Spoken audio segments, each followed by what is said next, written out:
Okay, so 3 to the power of x is 9. You are able to tell me that, hey, actually x is equals to 2. But I want an intermediate step. I want a step in between. How do you propose that I show my working in order to finally conclude that this arrow means therefore x equals to 2? What do you think I should have in the middle? 3 to the power of x equals to 3 to the power of 2. Is that it? Is this the only option that I have? 3 to the power of 2 equals to 9. Could there be anything else? Because we are trying to find out the value of x, right? Can there be any other value of x such that 3 to the power of something equals to 9? Is there anything else? Or must it be 2? What do you think? You can try using your calculator, right? You can try. What if I go a number smaller than 2? What if I try 3 to the power of 1? What will I get? 3, okay. What if I use 3 to the power of 1.5? What do I get?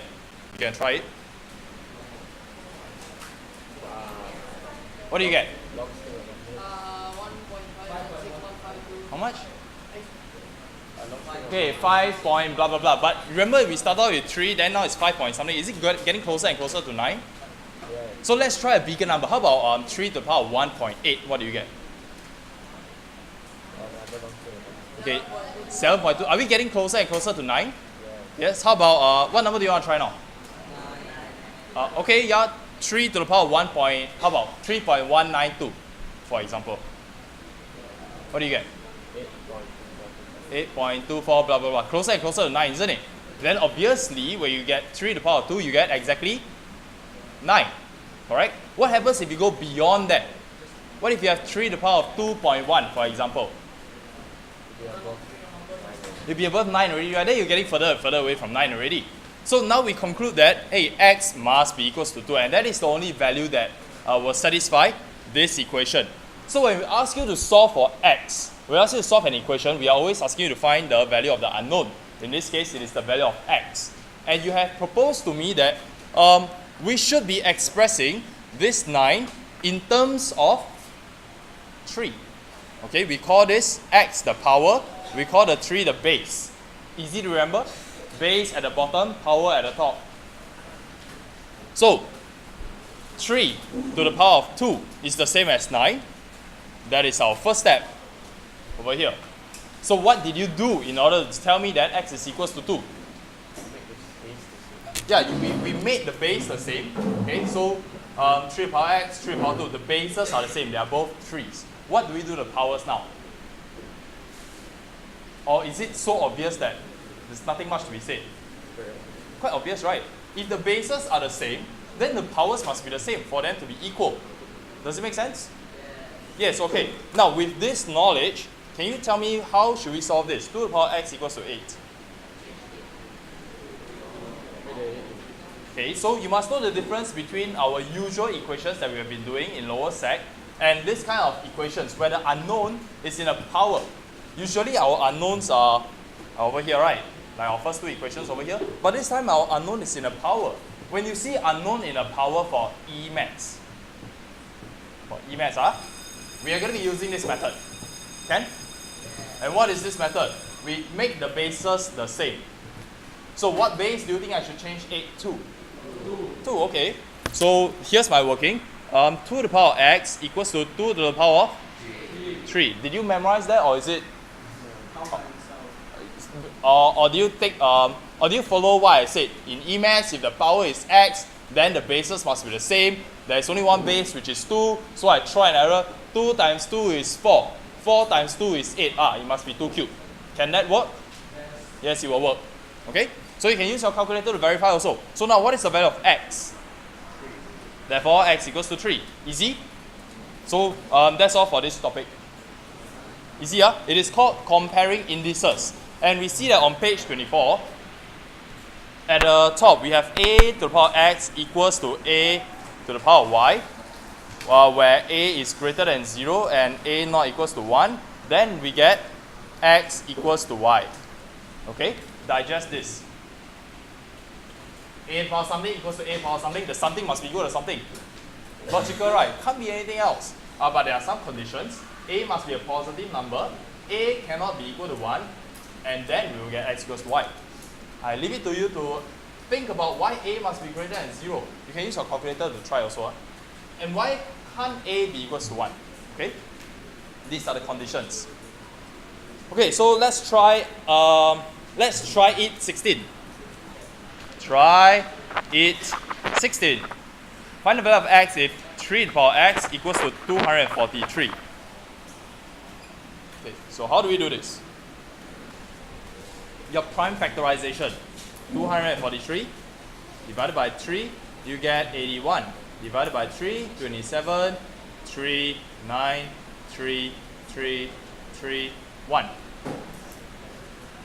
Therefore, we can conclude that this is equals to 3 to the power 5. 3 to the power x.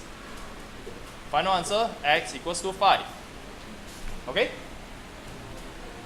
Next, let's take a look at try it 17. Here we have 25 to the power 3x plus 1 equals to 1 over 125.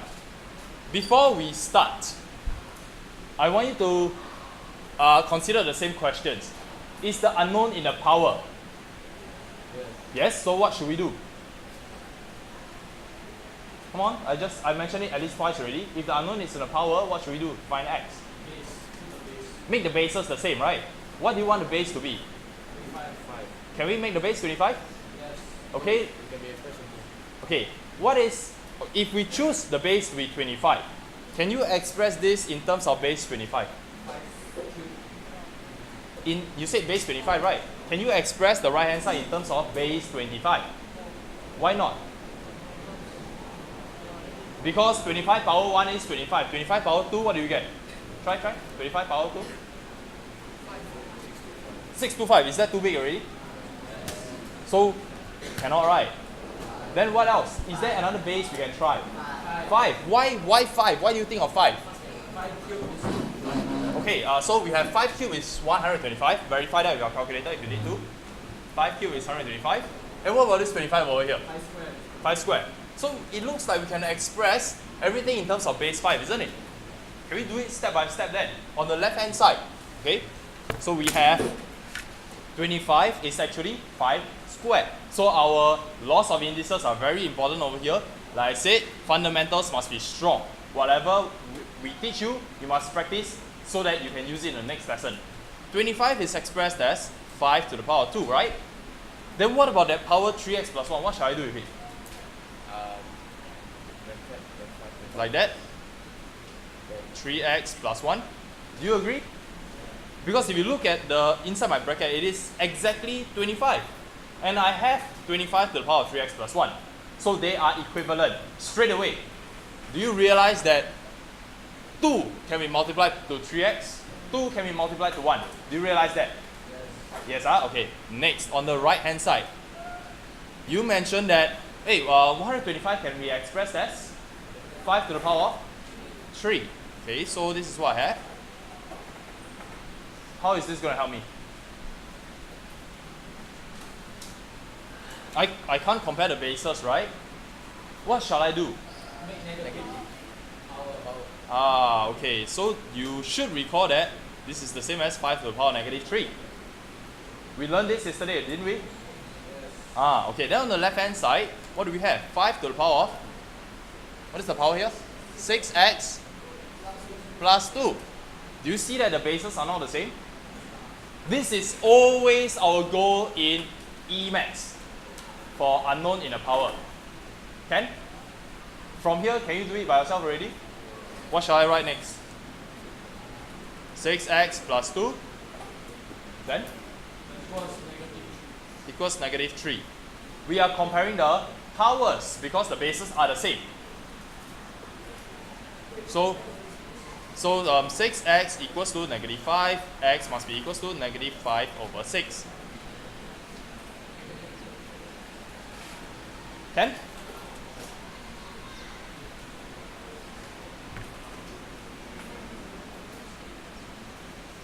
Okay, so homework, exercise 1.5.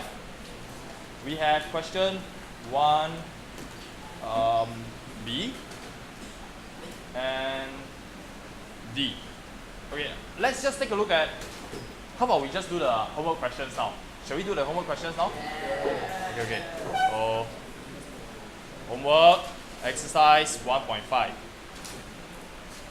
And since I'm doing it with you, shall we do everything in question 1? Just a practice, very easy one. You tell me what should the base be.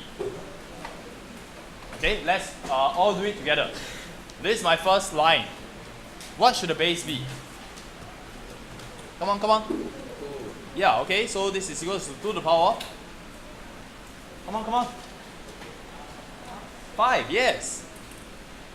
So remember yesterday I mentioned that it will be useful to remember 2 to the power 2, 2 to the power 3, 2 to the power 4, 2 to the power 5, 2 to the power 6, blah blah blah blah blah. This is why it's important. I see 32, I know it's 2 to the power 5. I see 64, I know it's 2 to the power 6. Okay? Therefore, x equals to 5, yes. Easy, huh? Doesn't take you more than 1 minute. Am I going too fast?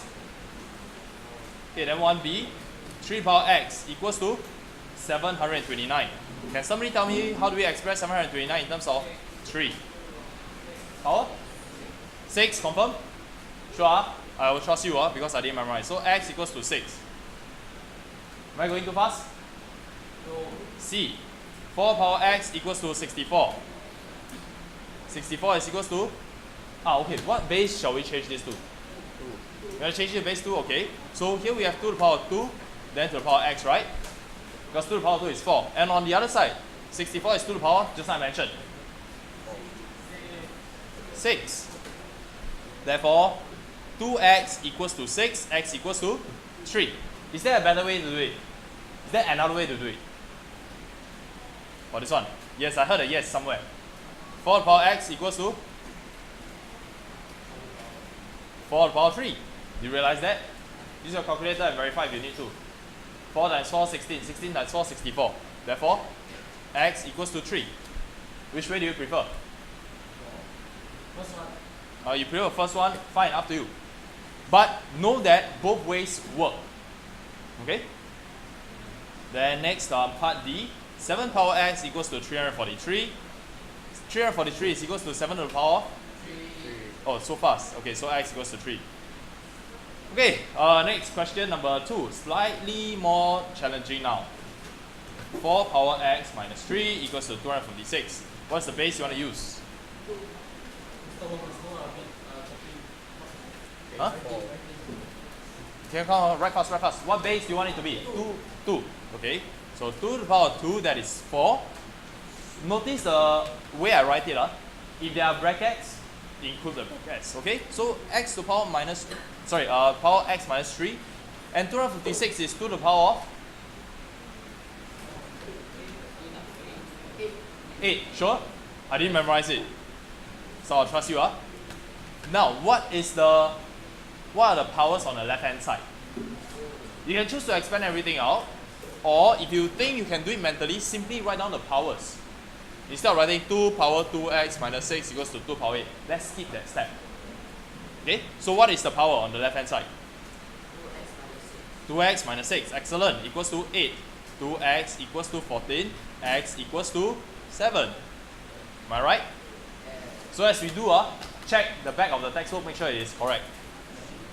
Okay, let's try part E. 2e. 32 to the power of 2x minus 1 equals to 1 over 8. What do you think?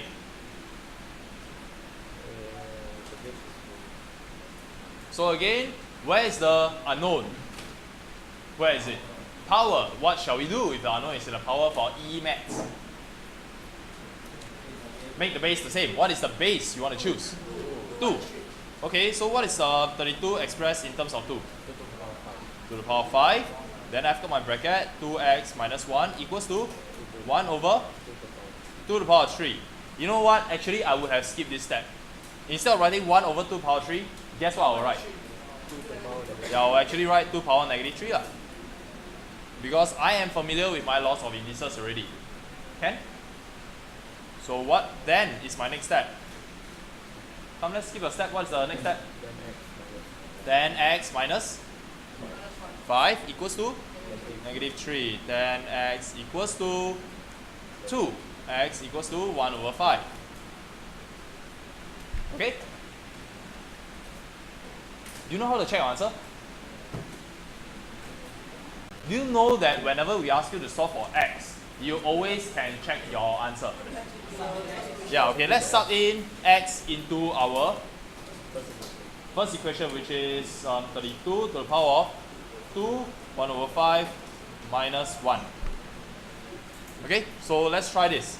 Calculator. Test your calculator skills. Did you get one away? So it's correct. Okay. Last question. 2f for question 2 lah. Okay, then 1000 power 1 plus 2x equals to 0.1. Wow, why they suddenly throw you a decimal? We've been working with fractions and integers. So what's so special about this 0.1? Okay, it is 1 over 10. So what do you think we should be doing? Okay, 10 power negative 1. On the left hand side, 10 power 3, that's our 1000, right? Then we've got power 1 plus 2x. What shall I do next? 3x plus, 3 plus 6x equals to negative 1. 6x equals to negative 4. X equals to negative 2 over 3. Okay? Now, your final homework question for this is question 3. I want you to do both part A and part B, but I will do one with you. Do you want me to do part A or part B? B. Who wants A? Raise our hand. Who wants me to do part A? Who wants me to do part B? Okay, part B. Who do you want me to do? Actually, there are more people who do want me to do. Okay, so you can go and try yourself. It's not difficult. 3A and 3B. Homework question. Due on Monday. Now, let's go to topic 1.4 now. Standard form. I'm guessing that some of you are actually trying to finish your homework now because you think it's so easy, but I really need you to pay attention. Standard form. Okay, everybody put your pens down because you need to listen to this. Look at the screen. Okay, I've got a number over here, 150. Okay, I can express it in many ways. Let me do it over here, 150. I can express it as 150 times 1, agree? What do you think I can express it as also? 75 times 2. I don't want that. Can I have 15 times 10? Can. What do you think I should have next? 1.5 times 100. Yeah, 3 times 50, but do you see the pattern I'm trying to do over here? What do you think comes next? 0.15 Times? 1000. And we can go on forever and ever, right? Is it difficult? No, it's not difficult. What about the other way? What if I go the other way? What do I have? 150 Times? 0.1, okay.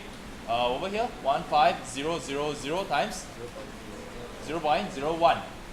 So there are so many ways of expressing 150, right? If today you have to write the number 150, out of all these options, which one will you choose to write 150? Obviously you choose this one, right?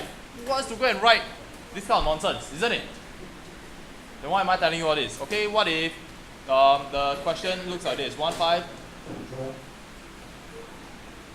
Okay, you have a primary school maths question. It involves this huge number. You know you have to keep writing this number. Do you want to keep writing this number?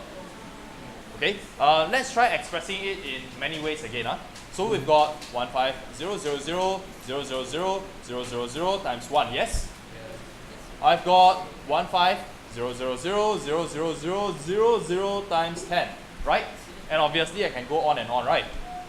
They will come to a point where I have this number, 1.5 times 10000000000. One more, right? One more, okay. Am I right?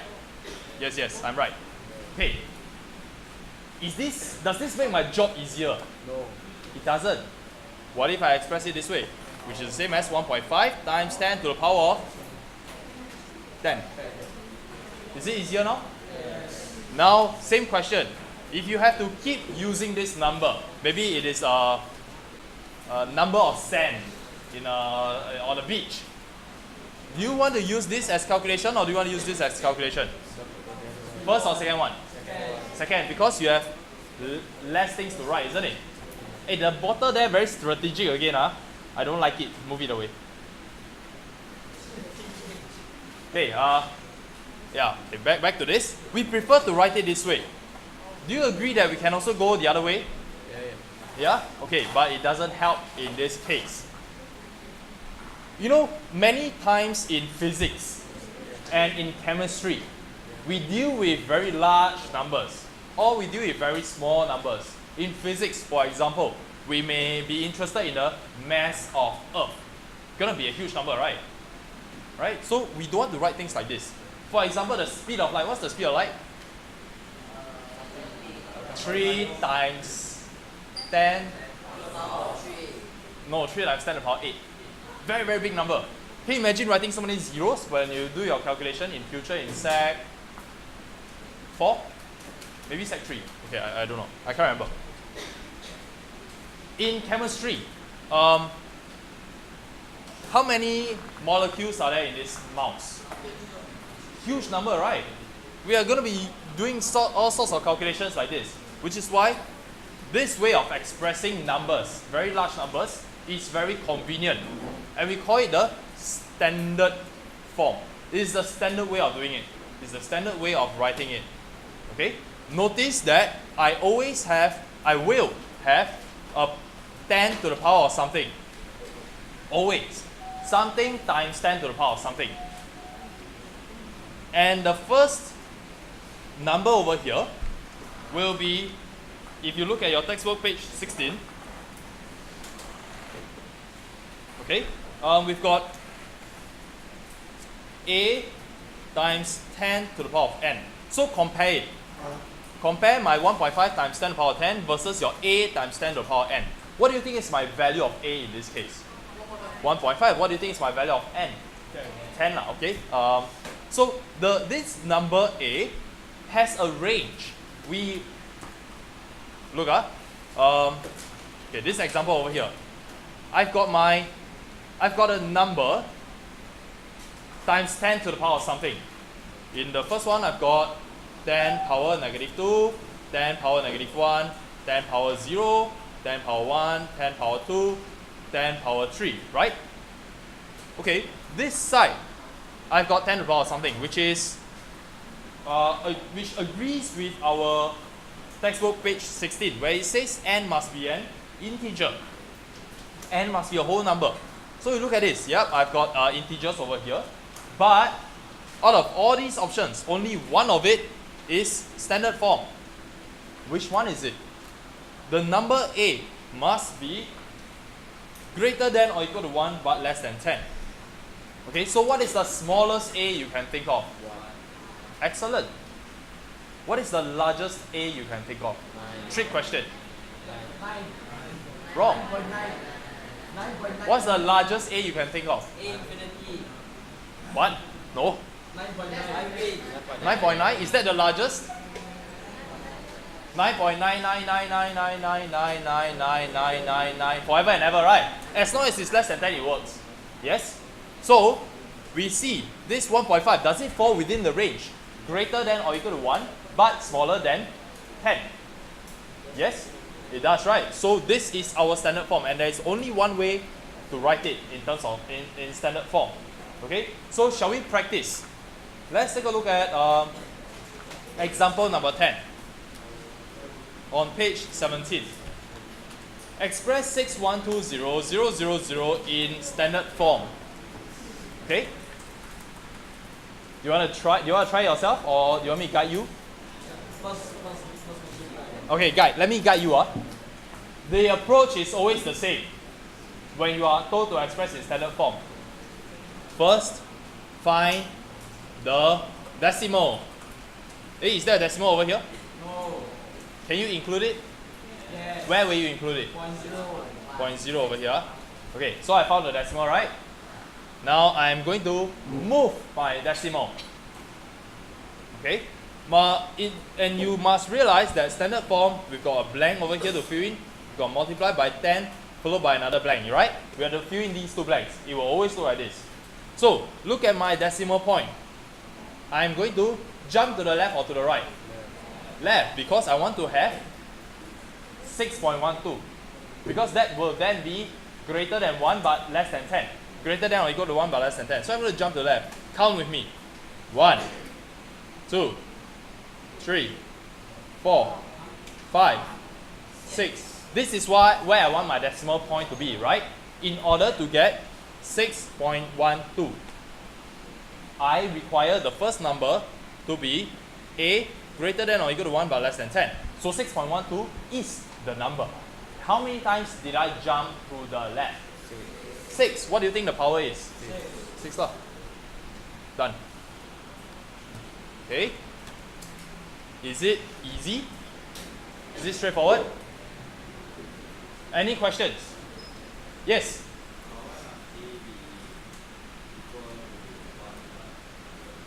Okay, why do we have this condition? Is that your question? Okay, so you see, based on this example, or if I like, okay, let's use this example.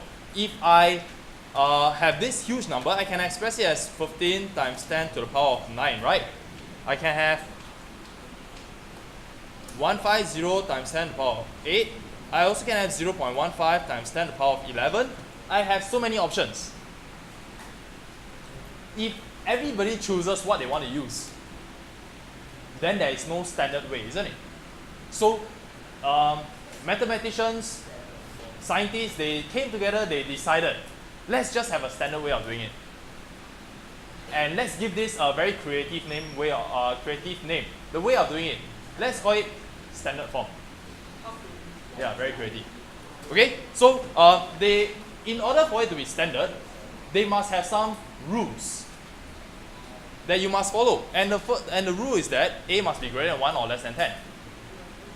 If we do not have this rule over here, then there will be many options for us to choose from. Then it is no longer called standard. Okay? So it's something that we chose for it to be this way. Okay, so now 6.12 times 10 to the power of 6. I need you to be sensitive to numbers. If I cover the left hand side, you look at the right hand side, 6.12 times 10 to the power of 6. Is it a big or small number? Big number, right? Why do you think it is big? Why do you feel that it's big? Because of the 10 to the power of 6. You know that it is going to be 1 million over there. Okay? What about numbers such as this? 10 to the power of negative 6. Is this a big or small number? Very small. Why is it a very small number? A lot of decimal. How do you know it's a lot of decimal? How do we express this in positive index notation? 1 over 10 to the power of 6, which is the same as 1 over 1 million, right? If you take 1 divided by 1 million, of course you're going to get a very small number. Okay? So be sensitive to these things. Now, I want you to try 8, 10. 8, 3, 7, 8, 0, 0, 0 in terms of standard form. Okay? What do we get?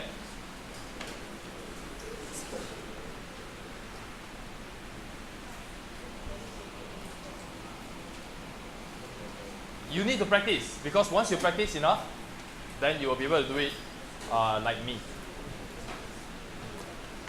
Done? What is your answer? Times 10 to the power of 5. Yes, okay. So you keep practicing it the way I told you to. Eventually, you will be able to skip the steps. You will be able to skip all the jumping. So what goes through your mind eventually will look like this on the screen. Look up. I will straight away write 3.78. I know it has to be 3.78. Then I start to count. Okay, 1, 2, 3, 4, 5 times 10 to the power of 5. Can? Okay, then like I said, you must be sensitive because the number on the left is big. The number on the right must be big. Does it feel big to you? Feeling. Does it feel big to you? That is your first line of defense to check whether you are right or wrong. Okay? So what happens if we have a tiny number now? Back to example 10b. 0.0000840. Is this a small number? Yes or no? Yes. Okay, I've got one question. Why do they have this 0 at the back?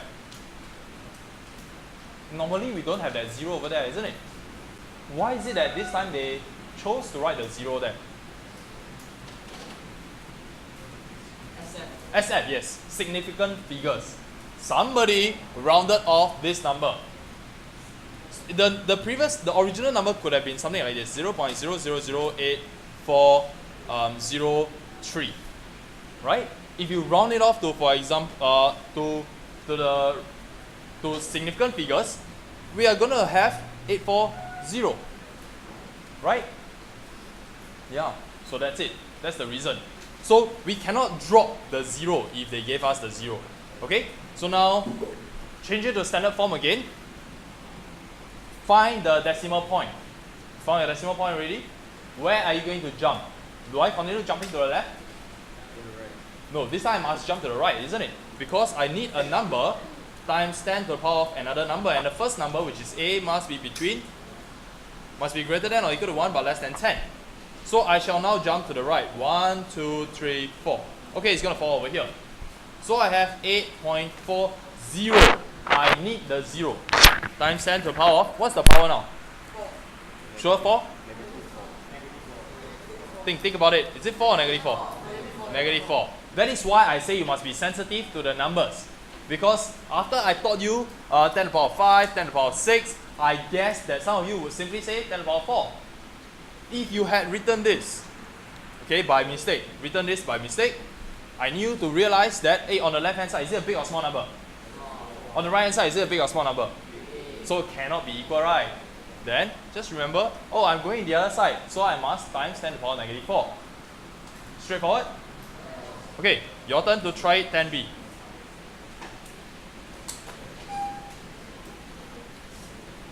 (0.000092) in standard form. 9.2 times 10 to the power of 1, 2, 3, 4, 5, negative 5. Awesome. Any questions? Easy or not? Can we use our calculators to help us calculate? Yes. Yes. Do you see anything that is of interest to this topic in your calculator? Power. Right? You know how to compute, you know how to key in, for example, 3 to the power of 8 in your calculator, right? But do you see, so if you want to do this, it will be 10 to the power of whatever it is, you can put in a negative number here as well. But can you find in some of your calculator models there is a button that says this, times 10 to the power of, and then something over here. Do you see that? Do you think it works for standard form? Yes. I'll let you try yourself and convince yourself, okay? If you don't trust this function, then you can always go back to a number multiplied by 10 to the power of something. Key in yourself. It's no problem. Okay, so let us take a look at some calculations that we can do, okay? Try it 13a on page 21. Simply use your calculator and press only. Sometimes when we set test papers, we always factorize out common factors, right? What do you think is a common factor over here? 10 only? 10 to the power of 999. But instead of factorizing out 10 to the power of 999, I want you to factorize out the larger power. So this gives me 10 to the power of 1003. Here I have 3.6 times 10 to the power of negative what? 4. Do you see that this works? I'm factorizing out 10 to the power of 1003. So if I were to put it back inside, the powers are going to add, right? So 1003 minus 4, you get 999. Next, I have minus 3.2. Okay? Okay so far? No? Now, I factorized out this humongous number already. Do you think your calculator can manage this? Yes. Yeah, I'm sure it can. What did we get?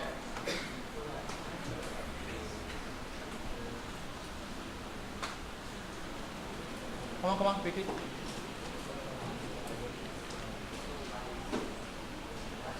What do we have?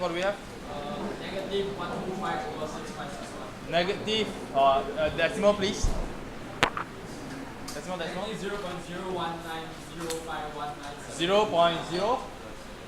190. 190 blah blah blah blah, and then you know how to convert it back to standard form, right? You must make sure that the value of a must be greater than or equal to 1 but less than 10. Okay? So standard form numbers can be negative, can be positive also. So this is how I want you to do it for question 4a to d. Okay? Any questions?